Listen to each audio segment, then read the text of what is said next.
friends, welcome back to my YouTube channel Saran's DIY. யூஸ்ஃபுல்லான Aariwork videos பார்க்க மறக்காம நம்ம சேனலை சப்ஸ்கிரைப் பண்ணிக்கோங்க. பக்கத்தில் இருக்க பெல் ஐக்கானும் கிளிக் பண்ணிக்கோங்க. இப்போ ஸ்க்ரீனில் பார்க்குற இந்த லோட்டஸ் டிசைனை எப்படி நம்ம கிளாத்தில் ட்ரேஸ் பண்ணுறது அப்படின்ற வீடியோ ஆல்ரெடி நம்ம சேனலில் அப்லோட் பண்ணியிருக்கேன். செக் பண்ணாதவங்க ரைட் சைட் கார்னரில் கார்டு அட்டாச் பண்ணுறேன், அதை கிளிக் பண்ணி கிளியராக பார்த்துக்கோங்க. அந்த வீடியோ கீழே டிஸ்கிரிப்ஷனில் உங்களுக்கு இந்த ட்ரேசிங் பேப்பர் லிங்க்கும் நான் உங்களுக்கு அட்டாச் பண்ணியிருக்கேன்.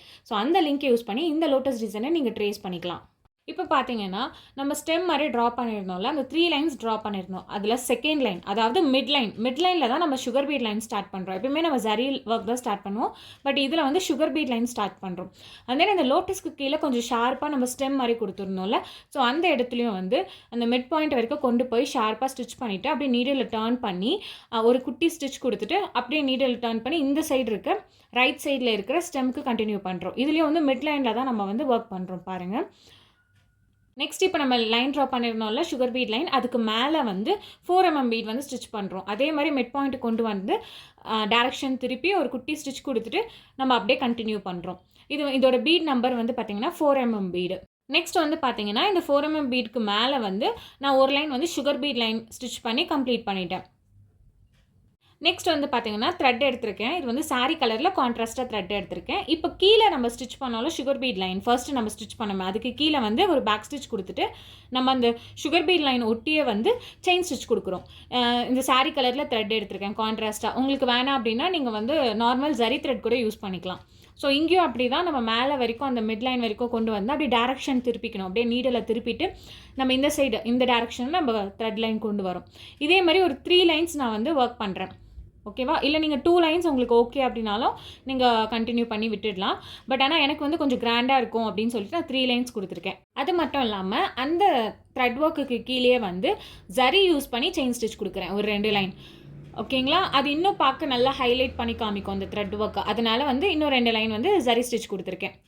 நெக்ஸ்ட் அதே மாதிரி மேலே நம்ம சுகர் பீட் லைன் கம்ப்ளீட் பண்ணாலும் அதுக்கு மேலேயே ஒரு லைன் வந்து ஜரி ஸ்டிச் கொடுத்துருக்கேன். அப்போ தான் வந்து அந்த சுகர் பீட் லைன் வந்து ஈவனாக இருக்கும் ரிங்லேருந்து எடுத்துட்டதுக்கப்புறம். இப்போ பார்த்தீங்கன்னா இந்த லோட்டஸ் மோட்டிஃபை நம்ம எப்படி கம்ப்ளீட் பண்ணுறோம் அப்படின்றத தான் உங்களுக்கு காமிக்க போகிறேன். ஸோ அதுக்கு ஃபர்ஸ்ட் நம்ம வந்து மிடில் பார்ட் நம்ம எடுத்துக்கலாம். மிடில் பார்ட்டில் ஃபஸ்ட்டு ஒர்க் பண்ணிவிட்டு அதுக்கப்புறம் சைடு நீங்கள் ஒர்க் பண்ணலாம். மிடில் பார்ட்டில் வந்து அவுட்டர் லைன் இருக்குது பார்த்தீங்களா, ஃபர்ஸ்ட் எப்போயுமே அவுட்டர் லைனை வந்து ஸ்டிச் பண்ணுங்கள். அவுட்டர் லைனில் வந்து சுகர் பீட் லைன் வந்து அந்த லைன் மேலேயே கரெக்டாக நான் ஸ்டிச் பண்ணுறேன். நீங்கள் வந்து கரெக்டாக அந்த லைன் மேலேயே ஸ்டிச் பண்ணுங்கள். அப்போ தான் உங்களுக்கு வந்து அந்த ஒர்க் ஃபினிஷிங் எல்லாம் நீட்டாக இருக்கும், ப்ராப்பராக இருக்கும். கொஞ்சம் அது மாற்றி மாற்றி நீங்கள் ஸ்டிச் பண்ணிட்டாலும் ரிமூவ் பண்ணி நீங்கள் அகைன் ஸ்டிச் பண்ணுங்கள். ஓகேங்களா? அந்த லைன் மேலேயே ஸ்டிச் பண்ணுங்கள். செகண்ட் இப்போ இந்த சுகர் பீட் லைன் வந்து கம்ப்ளீட் பண்ணியாச்சு. இப்போ வந்து 4mm பீட் வந்து அந்த சுகர் பீட் லைனுக்குள்ளவே, ஓகேங்களா, அதுக்குள்ளே வந்து நம்ம ஸ்டிச் பண்ணுறோம், வெளியில் ஸ்டிச் பண்ணக்கூடாது. அண்ட் தென் நல்லா நோட் பண்ண வேண்டியது என்னென்னா இந்த 4mm பீட் ஸ்டிச் பண்ணுறப்போ சுகர் பீட் லைனை ஒட்டி தான் ஸ்டிச் பண்ணணும். பட் ரொம்ப ஒட்டியோ இல்லை சுகர் பீட் லைனுக்கு மேலேயோலாம் நீங்கள் ஸ்டிச் பண்ணக்கூடாது. ரெண்டுத்துக்கும் ஸ்பேஸ் இருக்கணும், பட் ரொம்ப அந்த ஸ்பேஸ் நமக்கு தெரியக்கூடாது. அந்த மாதிரி நீங்கள் வந்து ஸ்டிச் பண்ணணும். ரொம்ப நெருக்கமாக ஸ்டிச் பண்ணிங்கன்னா பீட்ஸ் எல்லாம் தூக்கிக்கும் ரிங்லேருந்து எடுத்துறதுக்கப்புறம். அதனால நல்லா நோட் பண்ணி கொஞ்சம் கேப் இருக்கிற மாதிரி நீங்கள் ஸ்டிச் பண்ணுங்கள். ஈவனாக எல்லாமே சமமாக இருக்கிற மாதிரி நீங்கள் ஸ்டிச் பண்ணுங்கள். இப்போ அந்த 4mm பீட்க்கு உள்ளவே இன்னொரு லைன் வந்து சுகர் பீட் லைன் ஸ்டிச் பண்ணுறேன். ஸோ இதுவும் நான் சொல்கிற மாதிரி தான், ரொம்ப கேப் விடாதீங்க, ரொம்ப ஸ்பேஸும் விடாதீங்க, கரெக்டாக பண்ணுங்கள். ஓகேங்களா? நெக்ஸ்ட் இப்போ இந்த பெட்டல்ஸை நம்ம வந்து ஒர்க் பண்ண போகிறோம். ஸோ அதுக்கு வந்து லெஃப்ட் சைடில் எடுத்திருக்கேன் ஃபர்ஸ்ட்டு. அதுலேயும் அவுட்டர் லைன் தான் ஃபஸ்ட் நம்ம கவர் பண்ணணும்.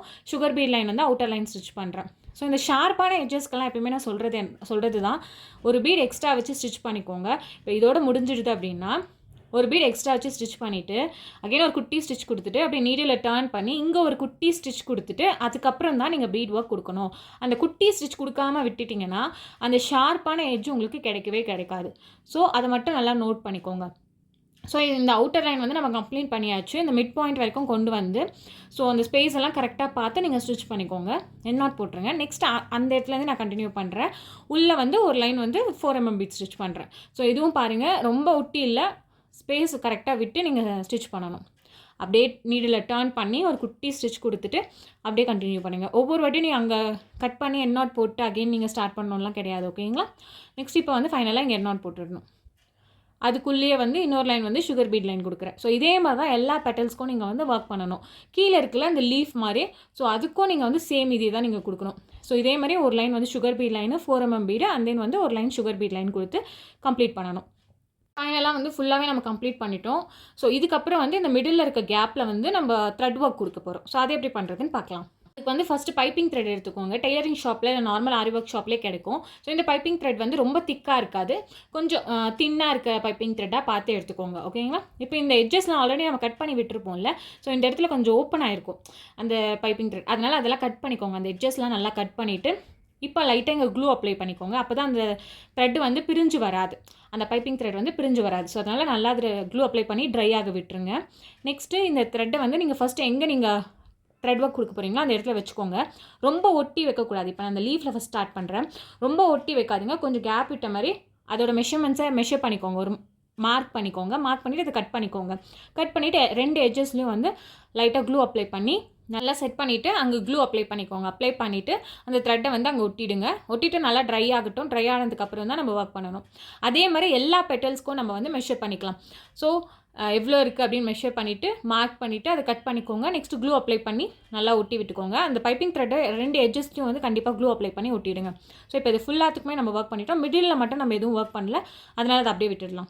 இப்போ இந்த பைப்பிங் த்ரெட்டுக்கு மேலே நம்ம ஜிக்ஸாக் ஸ்டிச் வந்து கொடுப்போம். அது நார்மல் சீவிங் த்ரெட் யூஸ் பண்ணியும் நீங்கள் ஜிக்ஸாக் ஸ்டிச் கொடுக்கலாம். பட் ஆனால் இதுக்கு வந்து ஒவ்வொரு வாட்டியும் நம்ம த்ரெட் சேஞ்ச் பண்ணணும். ஏன்னா நம்ம லோட் ஸ்டிச் வந்து சில்க் த்ரெட்டில் தான் பண்ணுவோம் எப்பயுமே. ஸோ அதனால் அடிக்கடிக்கு சேஞ்ச் பண்ணணுமேனு சொல்லிட்டு நான் நார்மல் சில்க் த்ரெட்லேயே வந்து இந்த ஜிக்ஸாக் ஸ்டிச்சும் கொடுக்குறேன்.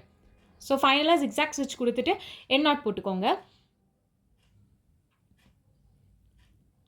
ஸோ எண்ட் நாட் போட்டு கம்ப்ளீட் பண்ணியாச்சு. இப்போ வந்து நம்ம வந்து லோட் கொடுக்க போகிறோம். ஸோ அதுக்கு மேலேருந்து ஒரு த்ரெட் எடுத்துக்கோங்க. கொஞ்சம் க்ராஸாக எடுத்துகிட்டு ஒரு குட்டி ஸ்டிச் கொடுத்துட்டு அப்படியே அந்த த்ரெட்டை மேல் பக்கம் கொண்டு போயிட்டு ஒரு குட்டி ஸ்டிச் கொடுங்க. அப்புறம் கீழ் பக்கம் கொண்டு வந்து ஸ்டிச் கொடுத்துட்டு அப்படியே நம்ம வந்து மேலே கீழே அப்படின்னு நம்ம ஸ்டிச் பண்ணணும். சில்க் த்ரெட் யூஸ் பண்ணி எப்படி நம்ம லோட் ஸ்டிச் கொடுக்குறது அப்படின்னு டீட்டெயில்டான வீடியோ ஸ்டெப் பை ஸ்டெப்பாக எப்படி பண்ணுறது அப்படின்னு வீடியோ ஆல்ரெடி நான் நம்ம சேனலில் அப்லோட் பண்ணியிருக்கேன். செக் பண்ணாதவங்க ரைட் சைட் கார்னரில் நான் கார்டு அட்டாச் பண்ணுறேன். அதை கிளிக் பண்ணி இந்த ஃபுல் வீடியோ பார்த்து தெரிஞ்சுக்கோங்க. ஏன்னா இந்த சின்ன வீடியோவில் என்னால் எல்லாத்தையும் எக்ஸ்பிளைன் பண்ண முடியாது கிளியராக. ஸோ அதனால் அதுக்குன்னு டீட்டெயில்டாக வீடியோ போட்டிருக்கேன். அந்த வீடியோ செக் பண்ணிங்கன்னா உங்களுக்கு கண்டிப்பாக உங்களுக்கு ஈஸியாக இருக்கும் இதை விட. ஓகேங்களா? டில் த எண்ட் அந்த கேப் ஃபுல்லாகவே நம்ம வந்து க்ராஸில் வந்து ஸ்டிச் கொடுப்போம். ஸோ இது வந்து இப்போ போக போக உங்களுக்கு அந்த ஸ்டிச்சோட லென்த் வந்து கொஞ்சம் அதிகமாகிட்டே வரும். பாருங்கள், ஃபஸ்ட்டு நம்ம கொஞ்சமாக தான் த்ரெட் எடுத்தோம். பட் ஆனால் போக போக நம்மளுக்கு வந்து லென்த்தியான ஸ்டிச்சஸ் கிடைக்கும். ஸோ இதே மாதிரி ஃபுல்லாக அந்த கேப் எதுவுமே இல்லாமல் ஃபில் பண்ணிவிட்டு நம்ம வந்து ஃபைனலாக எண்ட் நாட் போட்டுடலாம். இதுக்கு வந்து லோட் ஸ்டிச்னும் சொல்லுவாங்க, ஃபில்லிங் ஸ்டிச்னும் சொல்லுவாங்க. ஸோ ஃபைனலாக நம்ம 2 பெட்டலுமே நம்ம கம்ப்ளீட் பண்ணிட்டோம். ஸோ அதே மாதிரி மேலே இருக்கிறதுக்கும் வந்து நம்ம கம்ப்ளீட் பண்ண போகிறோம். இதுக்கு வந்து சாரீ கலர் எடுத்திருக்கேன். ஆக்சுவலி இந்த பெட்டல் வந்து நான் காமனாக க்ரீன் கலர் நான் யூஸ் பண்ணியிருக்கேன். அப்போ தான் வந்து டிஃப்ரென்ஸ் தெரியும் அந்த லீஃபுக்கும் அந்த மேலே இருக்க லோட்டஸோட பெட்டல்ஸ்க்கும் அப்படின்னு சொல்லிட்டு. ஸோ இதுக்கு வந்து நீங்கள் பிங்க் கலர் யூஸ் பண்ணிங்கன்னா இன்னும் நல்லாயிருக்கும். பட் ஆனால் சாரீ வந்து ஒரு மாதிரி ப்ளூயிஷ் க்ரீன் கலரில் இருந்தது. ஸோ அதனால் அதுக்கேற்ற மாதிரி நான் த்ரெட் யூஸ் பண்ணியிருக்கேன். ஸோ இந்த பெட்டலுக்கும் அதே மாதிரி தான் பண்ணுறோம். ஃபஸ்ட்டு வந்து ஜிக்ஸாக் ஸ்டிச் கொடுக்குறோம். அந்த லோட் ஸ்டிச்சை ஃபுல்லாக நம்ம கவர் பண்ணிவிட்டு அந்த த்ரெட் எல்லாமே கவர் பண்ணிவிட்டு எண்ட் நாட் போட்டுடணும். நெக்ஸ்ட் இப்போ வந்து நம்ம வந்து லோட் ஸ்டிச் கொடுக்க போகிறோம். இப்போ நீங்கள் எந்த டேரெக்ஷனில் லோட் ஸ்டிச் கொடுக்க போகிறீங்க அப்படின்னு ஃபஸ்ட்டு பார்த்துக்கோங்க. எனக்கு இந்த சைடு தான் நான் கொடுக்க போகிறேன். ஒரு மாதிரி ரைட் சைடுன்னு வச்சுக்கோங்களேன். ரைட் சைடில் ஃபஸ்ட்டு ஸ்டார்டிங்கே நீங்கள் லென்த்தாக த்ரெட் எடுக்கக்கூடாது, ஷார்ட்டாக எடுத்துக்கோங்க ஸ்டார்டிங்கில். ஓகேங்களா? ஷார்ட்டாக எடுத்துகிட்டு கொஞ்சம் கொஞ்சமாக நம்ம த்ரெட்டை வந்து பெருசாக்கிக்கலாம். ஸ்டிச் கொடுக்குறோம். அகைன் ஒரு குட்டி ஸ்டிச் கொடுத்துட்டு மேல் பக்கம் கொண்டு போகிறோமா, அங்கே ஒரு குட்டி ஸ்டிச் கொடுத்துட்டு இப்போ பாருங்கள், ஃபஸ்ட்டு எடுத்த த்ரெட்டுக்கும் இப்போ எடுக்கிற த்ரெட்டுக்கும் டிஃப்ரென்ஸ் இருக்குது பாருங்கள். ஏன்னா ஸ்டார்டிங்கே லென்த்தாக எடுத்துட்டிங்கன்னா அந்த இடத்துல கேப்பு தெரியும். அந்த த்ரெட்டோட ஃபில்லிங் இருக்குல்ல, அதை விட்டுட்டு அந்த கிளாத்தோட கலர் தெரிகிற மாதிரி இருக்கும். எப்பயுமே அந்த கிளாத்தோட கலர் தெரியக்கூடாது. இது வந்து லோட் ஸ்டிச் அப்படின்னு சொல்கிறத விட ஃபில்லிங் ஸ்டிச்சுன்னு சொல்லுவாங்க. ஏன்னா அந்த கேப்பை எல்லாமே நம்ம ஃபில் பண்ணுறது தான் நம்மளோட மெயின் டார்கெட். ஸோ அதனால் அதை வந்து ஃபில்லிங் ஸ்டிச்சுன்னு சொல்லுவாங்க. ஸோ அந்த கிளாத் எதுவுமே தெரியாமல் நம்ம ஃபில் பண்ணணும். போக போக உங்களுக்கு தேவையான அளவுக்கு நீங்கள் லென்த் எடுத்துக்கலாம். இங்கே நம்ம பைப்பிங் த்ரெட் ஸ்டிச் பண்ணுறோம். பைப்பிங் த்ரெட் இல்லாமல் கூட நீங்கள் ஸ்டிச் பண்ணலாம். ஆனால் வந்து பைப்பிங் த்ரெட் ஸ்டிச் பண்ணோன்னா அந்த கொஞ்சம் ஹைலைட்டாக காமிக்கும். நம்மளுக்கு வந்து அந்த லோட்டஸ் டிசைனை வந்து இன்னும் கொஞ்சம் எம்போஸ் பண்ணி காமிக்கிற மாதிரி இருக்கும். அதனால் உங்களுக்கு பார்க்குறதுக்கு வந்து இன்னும் நல்லா இருக்கும், அழகாக இருக்கும் பார்க்குறதுக்கு. இல்லை நீங்கள் த்ரெட் யூஸ் பண்ணாமல் பண்ணிங்கன்னா ரொம்பவே ஃப்ளாட்டாக இருக்கும். ஃப்ளாட்டாக இருக்கிறப்போ அது வந்து ஒர்க் பண்ணது வந்து அவ்வளோ பெருசாக ஹைலைட்டாக நம்மளுக்கு தெரியாது. அதனால் எம்போஸ்டாக தெரிஞ்சால் தான் அது அந்த த்ரெட் ஒர்க்குக்கே ஒரு லுக் இருக்கும். ஸோ அதனால தான் நம்ம வந்து உள்ள பைப்பிங் த்ரெட் யூஸ் பண்ணுறோம். ஸோ ஃபைனலாக அந்த கேப்பு ஃபுல்லாகவே நம்ம ஃபில்லிங் கொடுத்துட்டு எண்ட் நாட் போட்டுட்டோம். இதே மாதிரி மற்ற பெட்டல்ஸும் நம்ம ஒர்க் பண்ணி கம்ப்ளீட் பண்ணிட்டோம். ஆனால் இந்த மிட் பாயிண்ட்டில் மட்டும் கொஞ்சம் வேறு மாதிரி நம்ம பண்ணுவோம். ஏன்னா அங்கெல்லாம் கொஞ்சம் கேப் கம்மியாக இருந்தது. இந்த மிடில் வந்து கொஞ்சம் பெருசாக இருக்குல்ல, ஸோ இதுக்கு டிஃப்ரெண்ட்டான மெத்தட் நம்ம யூஸ் பண்ணுவோம். அதுக்கு ஃபஸ்ட்டு நீங்கள் அந்த மிட் பாயிண்ட் வந்து நீங்கள் மார்க் பண்ணிக்கோங்க.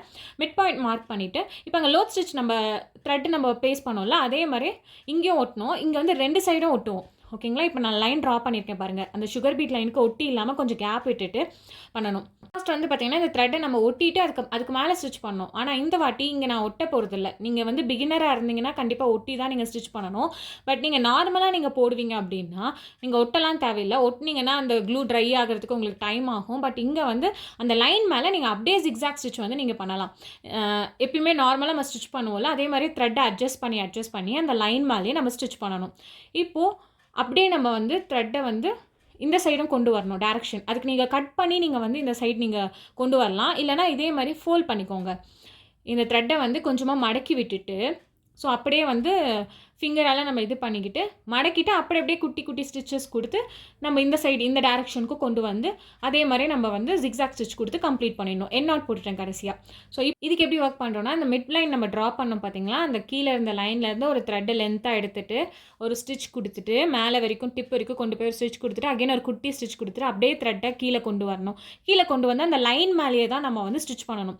ஒரு லென்த்தி ஸ்டிச், அப்புறம் ஒரு ஷார்ட் ஸ்டிச், அப்புறம் மேலே கொண்டு போய் ஒரு லென்த்தி ஸ்டிச், அப்புறம் ஒரு ஷார்ட் ஸ்டிச் கொடுக்குறோம். திருப்பி கீழே கொண்டு வந்து அந்த லைன் மேலேயே ஒரு ஸ்டிச் கொடுத்துட்டு அந்த லைன் உள்பக்கமாகவும் போகக்கூடாது, அந்த சைடும் போகக்கூடாது, இந்த சைடும் போகக்கூடாது, அந்த லைன் மேலேயே தான் நம்ம வந்து ஸ்டிச் பண்ணணும்.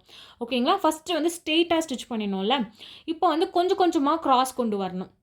ஸோ கொஞ்சம் கொஞ்சமாக அதுவே கிராஸ் ஆகி வந்துடும். இது வந்து ஒரு லீஃப் ஃபில்லிங் மெத்தட் தான். உங்களுக்கு பேசிக்காக லீஃப் ஃபில்லிங் மெத்தட் எப்படி பண்ணுறது அப்படின்னு தெரிஞ்சதுன்னா கண்டிப்பாக இது ஈஸியாக இருக்கும். அந்த லைன் மேலேயே தான் நம்ம ஸ்டிச் பண்ணணும். அந்த லைன் லெஃப்ட் சைடும் சரி ரைட் சைடும் சரி போகக்கூடாது. அப்போ தான் உங்களுக்கு ப்ராப்பராக ஈவனாக உங்களுக்கு அந்த ஃபில்லிங் வந்து கரெக்டாக இருக்கும். ஓகேங்களா? ஸோ இதே மாதிரி நல்லா கிராஸ் கொடுக்கணும். ஸ்டார்டிங்கில் ஸ்ட்ரெயிட்டாக வந்தது பார்த்தீங்களா, ஆனால் போக போக எவ்வளோ கிராஸ் வந்திருக்கு பாருங்கள். இப்போ அந்த த்ரெட்டு ஃபுல்லாகவே நம்ம மறைச்சிட்டோம் கிராஸ் கொடுத்து.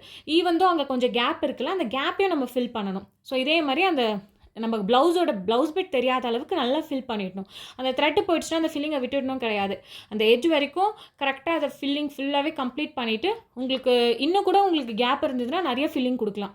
ஓகேங்களா? எனக்கு அந்த கேப் கம்ப்ளீட் ஆயிடுச்சு. ஸோ என் நாட் போட்டு கம்ப்ளீட் பண்ணிடுறேன். ஸோ இதே மாதிரி தான் லெஃப்ட் சைடும் நம்ம ஸ்டார்டிங்கில் எப்படி ஸ்ட்ரெயிட்டாக ஒர்க் பண்ணோம், ஸ்ட்ரெயிட்டாக பண்ணி அந்த லைன் மேலே இப்போ அந்த லைன் மறைஞ்சிட்ருக்கும். அந்த லைனுக்கு பதிலாக இப்போ நம்ம ரைட் சைடில் நம்ம ஃபில்லிங் கொடுத்தோம்ல, அதுக்கு பக்கத்துலேயே நம்ம வந்து ஃபில்லிங் கொடுத்து கம்ப்ளீட் பண்ணிடணும். ஸோ இந்த மிடில் வந்து லைட்டாக ஷார்ப்பாக உங்களுக்கு இந்த லைன் மாதிரி ஒன்று தெரியும். அதுக்குள்ளே வந்து நான் சுகர் பீட் லைன் கொடுத்து கம்ப்ளீட் பண்ணிட்டேன். ஸோ ஃபில்லிங் வந்து முடிச்சிட்டேன். இப்போ வந்து இந்த லோட்டஸ் சுற்றி வந்து ஒரு லைன் வந்து நான் செயின் ஸ்டிச் கொடுக்குறேன். நான் வந்து கோல்டு கலரில் தான் கொடுக்குறேன். நீங்கள் வேணும்னா சாரீ கலரில் கூட கான்ட்ராஸ்ட்டாக யூஸ் பண்ணலாம். ஸோ ஃபைனலாக இந்த எட்ஜஸ்லலாம் நம்ம டர்ன் பண்ணுறப்போ ஒரு ஸ்டிச் எக்ஸ்ட்ரா கொடுத்துட்டு அப்புறமா டர்ன் பண்ணிங்கன்னா கொஞ்சம் ஷார்ப்பான எட்ஜஸ் கிடைக்கும்னு சொல்வேன். ஸோ இது ஏன் பண்ணுறோன்னா, அந்த சுகர் பீட் லைன் வந்து அந்த அலைன்மெண்ட் வந்து மாறாமல் இருக்கிறதுக்காக. நம்ம ரிங்லேருந்து எடுத்ததுக்கப்புறம் அந்த அலைன்மெண்ட் மாறும். அதனால தான் வந்து ஒரு லைன் எப்பயுமே வந்து அந்த சுகர் பீட் லைனை சுற்றி நான் வந்து செயின் ஸ்டிச் கொடுத்துருப்பேன். அது த்ரெட்டோ சரி இல்லை ஜரியோ சரி. ஸோ இதே மாதிரி ஃபுல்லாகவும் ஒர்க் பண்ணி கம்ப்ளீட் பண்ணிடலாம். ஓகேங்களா? ஸோ ஃபைனல் லுக் இந்த மாதிரி தான் இருந்தது. எனக்கு ஈவன் மேலே ஸ்லீவில் கொஞ்சம் கேப் இருந்தது அப்படின்றதால நான் கொஞ்சம் புட்டாஸ்லாம் ஆட் பண்ணிக்கிட்டேன். கொஞ்சம் நெருக்கமாக புட்டாஸ்லாம் கொடுத்து ஃபைனலாக கம்ப்ளீட் பண்ணிட்டேன். இது ரொம்பவே கிராண்டாக இருந்தது இந்த புட்டாஸ்லாம் கொடுத்ததுக்கப்புறம். ஸோ இந்த த்ரெட் ஒர்க் பாருங்கள் எவ்வளோ அழகாக நல்லா ஷைனியாக இருக்குது. நம்ம சில்க் த்ரெட் யூஸ் பண்ணதால் ரொம்ப அழகாக நல்லா டபுள் ஷேட் யூஸ் பண்ண மாதிரியே இருக்கும். ஸோ அது சாரீ கலர் அந்த மாதிரி இருந்தது. ஸோ அழகாக இருந்தது. ஃபைனல் லுக் வந்து இது தான் ரொம்ப கிராண்டாகவே வந்திருந்தது. நெக்கு வந்து நான் கொஞ்சம் சிம்பிளாகவே கொடுத்துருந்தோம். ரொம்ப சிம்பிளாக கேட்டிருந்தாங்க கஸ்டமர். ஸோ இதுலேயும் வந்து த்ரெட் லைன் ஒரு லைன் கொடுத்துட்டு அப்புறம் வந்து சிம்பிள் பார்டர் மாதிரி கொடுத்து கம்ப்ளீட் பண்ணிட்டோம். எக்ஸ்பெக்ட் பண்ணதை விட இந்த டிசைனோட அவுட்புட் ரொம்பவே அழகாக வந்திருந்தது. கஸ்டமருக்கும் ரொம்ப பிடிச்சிருந்ததுன்னு சொன்னாங்க. எனக்கும் பர்சனலாக ரொம்ப பிடிச்சிருந்தது. உங்களுக்கு இந்த டிசைன் பிடிச்சிருந்தது அப்படின்றது கீழே கமெண்ட் பண்ணுங்கள். நிறைய பேர் நினைப்பாங்க இந்த த்ரெட் ஒர்க்கு எனக்கு ரொம்ப கஷ்டமாக இருக்கும். பட் ஆனால் பிகினர்ஸ் கூட நீங்கள் ப்ராக்டிஸ் பண்ண எனக்கு தெரிஞ்ச பீட் ஒர்க்கை விட த்ரெட் ஒர்க் தான் ரொம்ப ஈஸி. ஸோ ப்ராக்டிஸ் பண்ண உங்களுக்கு த்ரெட் ஒர்க் ரொம்ப ஈஸியாகிடும். இந்த மாதிரி உங்கள் ப்ளவுஸ் டிசைனும் கஸ்டமைஸ் பண்ணணும் நீங்கள் ஆசைப்பட்டீங்கன்னா ஸ்க்ரீனில் தெரியுற வாட்ஸ்அப் நம்பருக்கோ இல்லை இன்ஸ்டாகிராம் இருக்குன்னு காண்டாக்ட் பண்ணி உங்கள் ஆர்டர்ஸை ப்ளேஸ் பண்ணிக்கலாம். இந்த வீடியோவில் உங்களுக்கு எதனா டவுட்ஸ் இருந்ததுன்னா எனக்கு கீழே கமெண்ட் பண்ணுங்கள். நெக்ஸ்ட் இந்த மாதிரி வீடியோஸ் வேணும் அப்படின்றத கமெண்ட் பண்ணுங்கள். இந்த வீடியோ உங்களுக்கு பிடிச்சிருந்ததுன்னா லைக் பண்ணிக்கோங்க, ஷேர் பண்ணிக்கோங்க, அண்ட் சப்ஸ்கிரைபும் பண்ணிக்கோங்க. தேங்க்ஸ் ஃபார் வாட்சிங்.